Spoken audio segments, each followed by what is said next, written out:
రథసప్తమి రోజున రాజమణిహారాన్ని పూజలో పెట్టి సూర్యకిరణాలు రాజమణిహారంపై పడి ఆ కిరణాల సహాయంతో ప్రేమ్ గాయాన్ని మాన్పించటానికి చామ్ ప్లాన్ చేస్తుంది.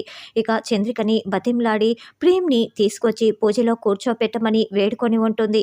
చంద్రిక అలాగే ప్రేమ్ దగ్గరికి వెళ్ళి, బాబు ప్లీజ్ మీరు ట్యాబ్లెట్లు వేసుకోవటం లేదు, ఇప్పుడు నా మాట వినకపోతే నేను చచ్చినంత ఒట్టే అని ఒట్టు వేయించుకోవటం వల్ల సరే చందు నీ కోసం వస్తానంటూ ప్రేమ్ పూజలో కూర్చోటానికి అంగీకరిస్తారు. అలా చామ్ దగ్గర ఉండి ప్రేమ్కి తలంటు స్నానం చేయిస్తుంది.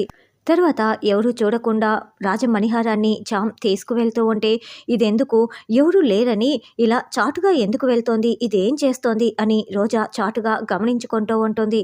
పైన టెర్రస్ పైన రాజమణిహారంతో పూజ చేయటం కోసం చామ్ అన్ని ఏర్పాట్లని చేసుకుని తాను దొంగగా తీసుకొచ్చిన రాజమణిహారాన్ని చూసుకుంటూ ఉంటుంది.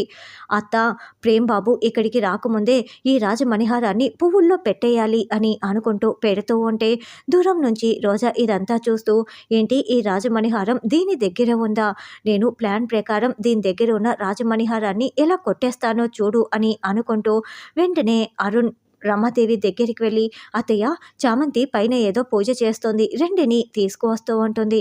ఈ లోపల చంద్రిక ప్రేమ్ చామ్ దగ్గరికి రావటంతో చామ్ పూజని మొదలు పెడుతూ ఉంటుంది.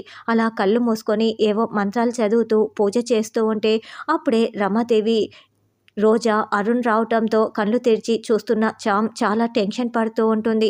అయ్యో వీళ్ళందరూ ఇలా వచ్చేసారేంటి, ఇప్పుడు ఈ రాజమణిహారం నుంచి వెలుగు వచ్చిందంటే వీళ్ళకి అర్థమైపోతుంది కదా, అతని ప్రేమ్ బాబుని అంటే ఏదో మేనేజ్ చేయొచ్చు, వీళ్ళకి ఇప్పుడు నేను దొరికిపోయినట్లేనా అని చామంతి చాలా కంగారు పడుతూ ఉంటుంది.